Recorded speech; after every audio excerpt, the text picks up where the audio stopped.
bi ma créé mouvement bi nga xam ni mooy yaatal réew mi ELSAS liggéey ngir suqali askan wi dama ni li nga xam ni moom la ñu defoon suñu devise mooy Saint-Louis d'abord. alors loolu moo tax ba ma gisee li nga xam ni Mansour mi ngi koy def ci Saint-Louis muy lu nga xam ni boo lambee daj boo ñëwee ci Ndar boo gëjee Ndar boo ñëwee na nga naan lu fi xew gis lamp yi ni ray gis tali yi commencé lépp aw yoon ma ni nag bu fekkee da ngay wut koo jàppale Mansour Faye ngi nii loolu moo tax ñu bari seeti na ma mais dama ni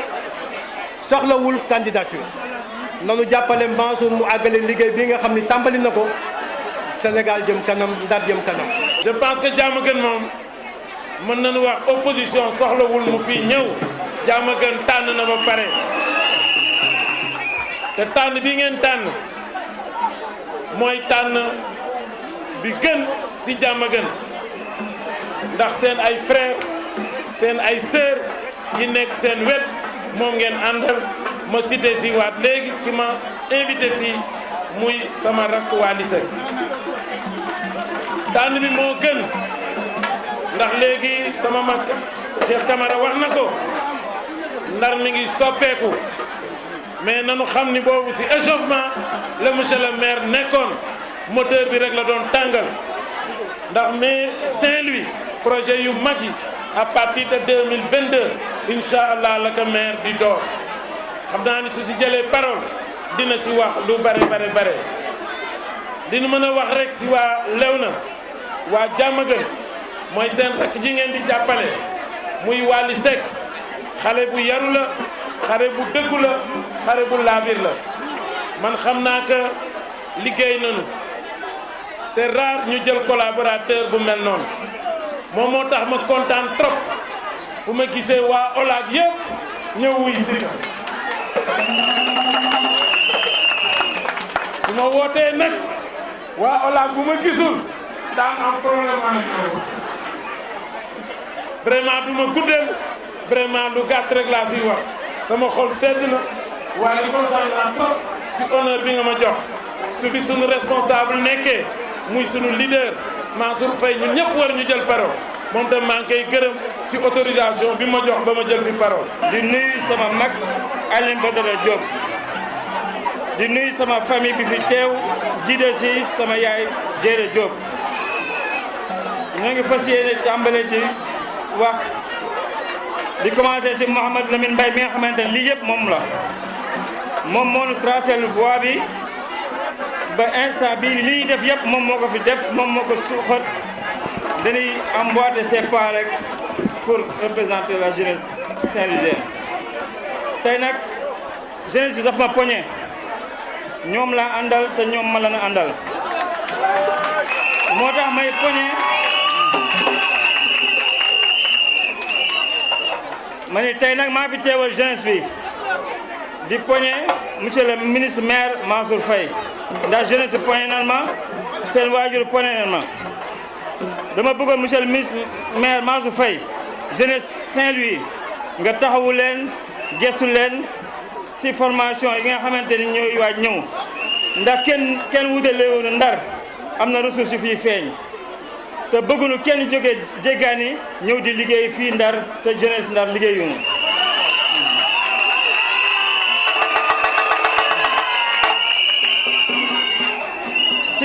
si loolu monsieur le ministre maire dama lay ñaan nga ubbi fi ay centre de formation yu jëm si yii fi waaj feeñ nga dugal si jeunesse saint-louisienne bi ñuy former leen bu ko defee poste yi bu ñëwee ñoom ñu occupé ko avant keneen dafa ñëw di ko occupé.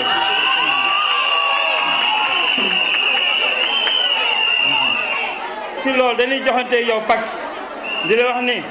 élection locale yi ñu jëm ñun jeunesse bi daan taxaw ba nga jël ndam li mais bu loolu weesoo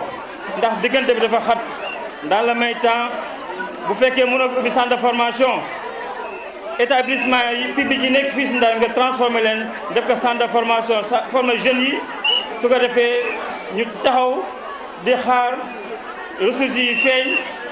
ñu liggéey si balaa keneen di fi ñëw keneen ku fi ñëw daal nan fekk ni moom ouvrier lay wut waaye poste yu baax yi nañ ko jox jeunesse saint-louisienne bi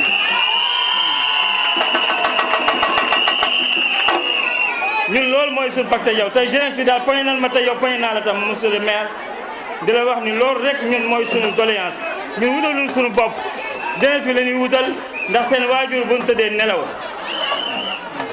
loolu rek moom moo doon tey sama mission moom moo doon samay kàddu du ma si sore xanaa di jàll si beneen waaj lu rek muy wàllum politique ndax choix bi jot na boobu léegi ñoo ni laaj fan ngeen bokk ak kan ngeen di àndal te ragal féete dafay xañ a wërsëg léegi nag pour fësal choix boobu nga xamante ni Diamaguène Léona HLM Jamina Pikine ñëpp ñoo ma si natt jàppale damay woo sama frère Bayka mu ñëw taxaw fii ñu dëggal ko mu ñëw taxaw sama wet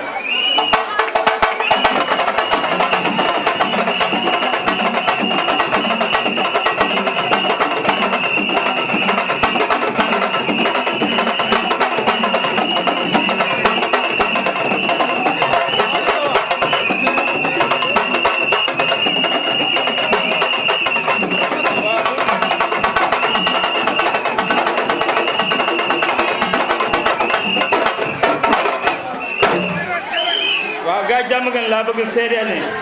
Cheikh Moussa Camara mii di Baye Camara bi muy social ñun juddooguñu tey social bi ñuy wax si man si moom laa ko doonee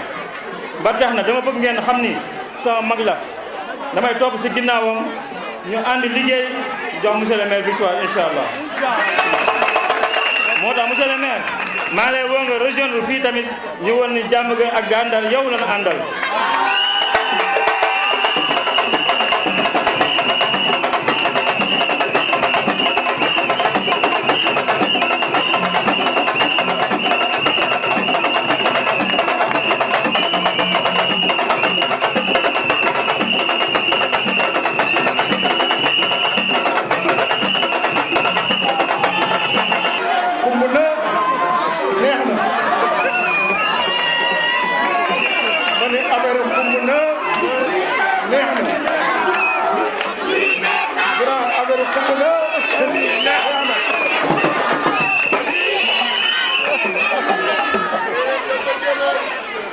waa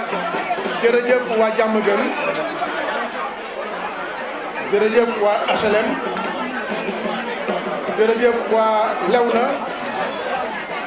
maanaam jërëjëf Ndar yëpp man je suis agréablement surpris par la capacité de mobilisation de Mame Waly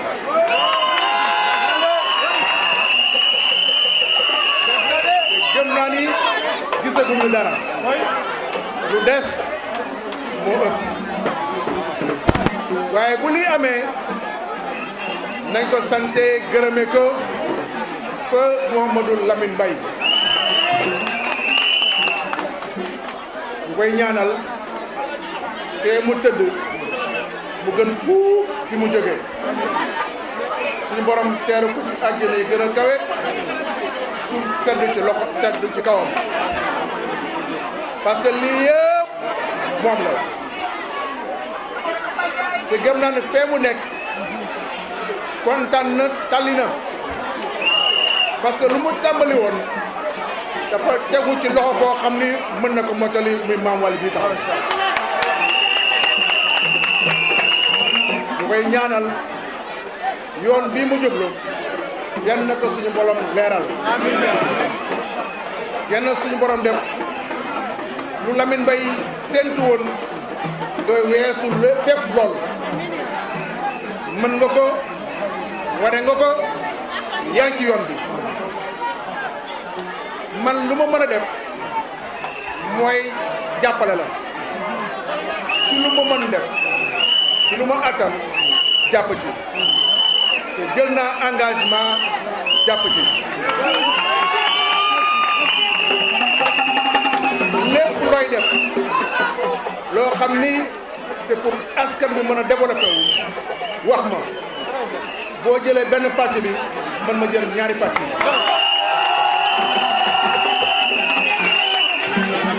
te man du ma waxantu sama làmmiñ lu ci génn bu soobee suñu borom lu may def la donc tu peux compter sur moi action boo mën ci mëne ci dëkk bi ak lu ko wër su ma taxawee fii ci Diamaguène honorable député Aminata Gueye yónni délégation sama mag Baye Camara taxaw fii sama côté sama rak Mame Waly taxaw ci beneen côté bi man soxlawu ma ñëw campagne fii soxlawu ma fi ñëw parce que mokk na rumbax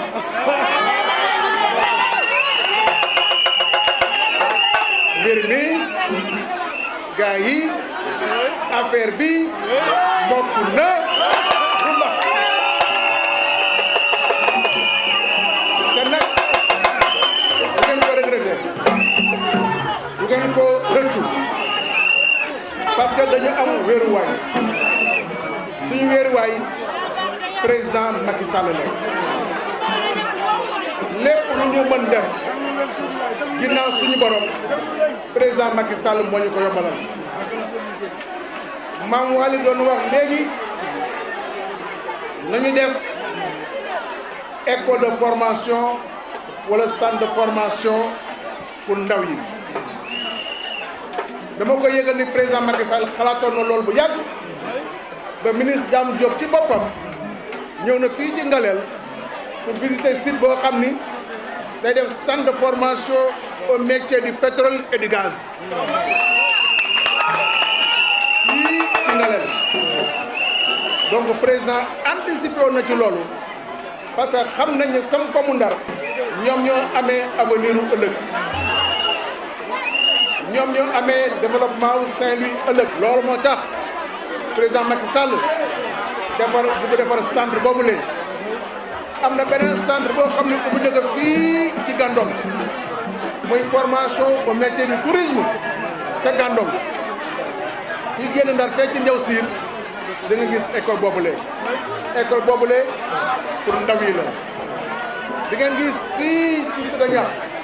def na ko benn espace numérique ouvert pour la formation des enfants et des jeunes loolu yëpp pour jàppale ndaw yi la daañu fexe ba yokkaat les centres de formation pour que élèves yi pour que ndaw yi ñu bëgg métier yoo xam ne da nga leen di former ñi intervenir ñu former leen daañu ko dugal suñu programme mais nag leneen lu ma mën a wax mooy ñun dañu def bilan dañu dénkee mairie ba léegi 2014 la fi suñu borom indi ñu ngi ci 2021 janvier 2022 ñu demaat élection mairie fu ñu taxaw dañ fay taxaw jub bot droit dans nos bottes wax ni confiance bi nga xam ni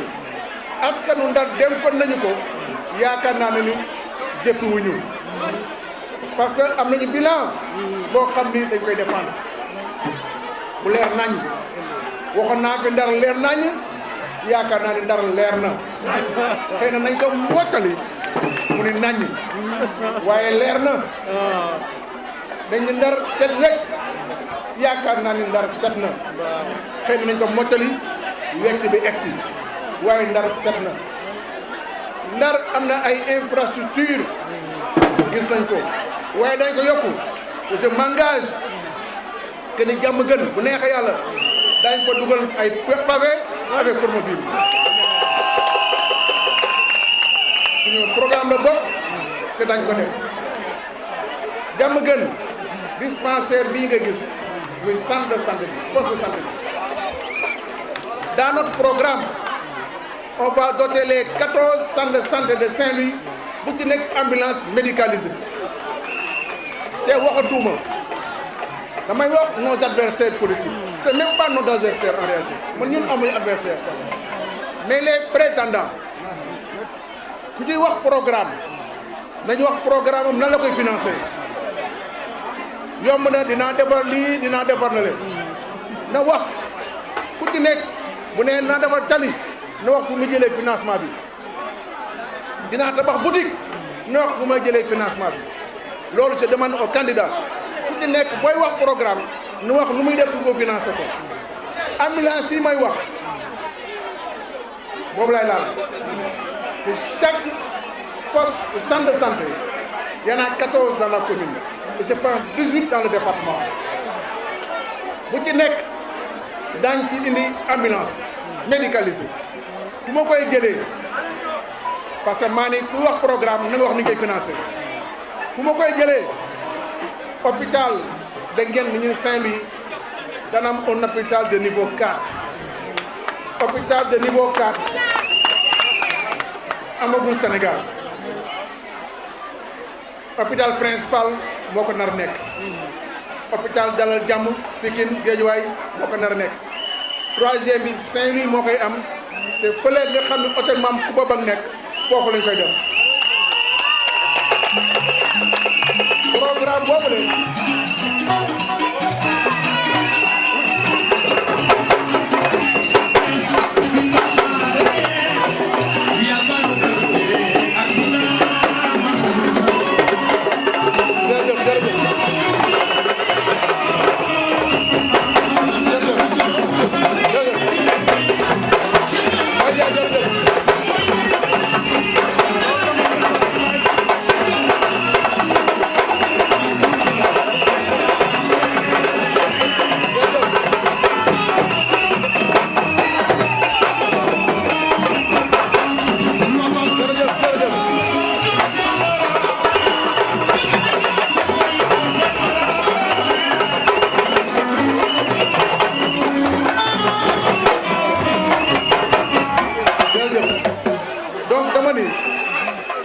dama bëgg lu may wax ñu déglu ko candidat bu ni mën na fay indi dara na wax nu mu koy financé nu wax koppar yi fu muy jógee il faut mu wax loolu ça c'est important lu may wax man su ma nee les postes au centre de santé yu nekk Ndar bu ci nekk daañ la wutal ambulance médicalisée koppar yi fu ma koy jëlee ci projet boobu nga xam ni mooy defar hôpital niveau 4 bu Saint-Louis moo koy financé du waxantu te di ngeen ci teg seen bët fi léegi xëy na ñaari weer wala xëy na fi léegi janvier daañu fexe ba jéem a teg la première pierre de l'hôpital de niveau 4 de Saint-Louis parce que monsieur le président de la République moo ko décidé affecté terrain bi nga xam ni foofu la hôtel Mame Coumba Ba nekkoon donc lu ñuy waxantu lu ñuy def la chaque fois léegi su ma jëlee kaddu dans les rencontres sama programme bi nga xam ni ñoo ko réfléchir dinaa wax lii lay def ak koppar yi fa lañ ko jëlee mu leer nañ ñun duñu wax waxu naxante duñu vendre ay illusion réalité la ñuy wax lii moo fi am lii la ñuy def lii la ñuy defi teg ko ci lu leer loo xam ni ku ko gis di nga xam ne lii la wala ku ko dégg di nga xam li ñuy wax loolu la donc man maa ngi remercier bu baax Mame Waly ci maanaam organisation bi nga xam ni def na ko d'abord par la formation la capacitation des jeunes dafa nekk lu am solo loolu yoon la parce que ndaw yi wax nañ ko léegi ñu amee l'avenir de demain donc lu ci des mooy nañu ànd dëgg rek nekk lal ko nag ci dëgg lal ko ci dëgg ñun suñu borom lu ñu may ci président Macky Sall la koy jaarale Saint-Louis wala mairie parce que Saint-Louis di dëkk bu ndaw soo ko bëggee développé mënoo ko développé te àndoog le président de la République c'est impossible mënu nekk budget mairie mënul def lu bëri fonctionnement la ak 90% waaye investissement ci état bi lañ koy jëlee te man laqatuma dama ni grand ñun lu ñuy soxla président Macky Sall moo ñu koy jox te moom moo ni ñoo ko fi nekkal dégg naa nag am na ñuy wër di wax ni président moo leen yónniwul kenn président li sëm si la liste bu coalition Benno Bokk Yaakaar mooy liste président de la République amul beneen liste amul beneen liste te liste bi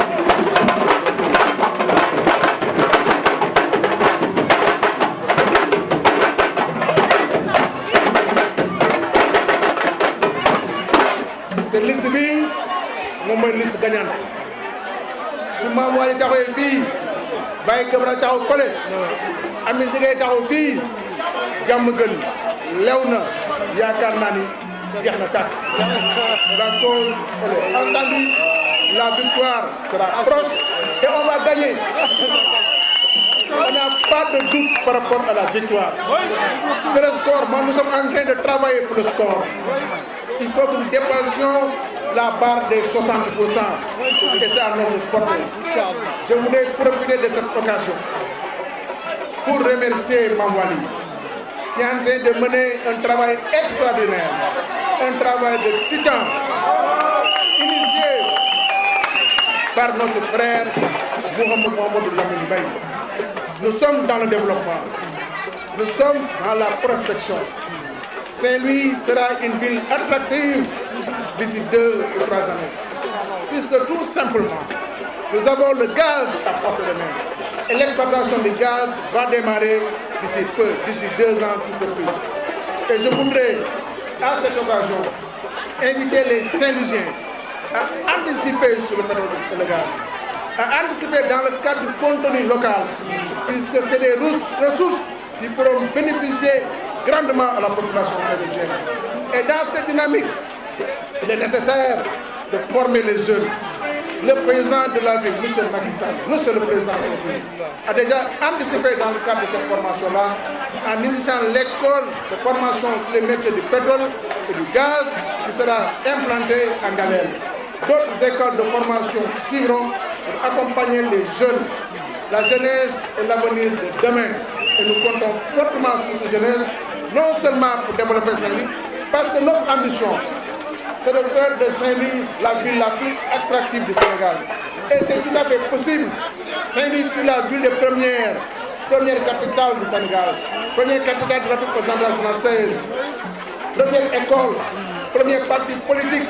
C'est la ville des premières. Il faudrait que Saint-Louis revienne la ville des premières. Et Saint-Louis reviendra la ville des premières. Et ce sont avec les Saint-Louis. Ce sont les Saint-Louisiens, de braves Saint-Louisiens, comme Mame Waly, comme Baye Camara, comme Amine Digay, comme Ali Diop, comme Patrick Mbaye, comme Amadou Niang et tant d'autres. Nous allons construire nos Saint-Louis. Personne ne le construira pour nous. Nous le ferons nous-mêmes et avec tout le monde.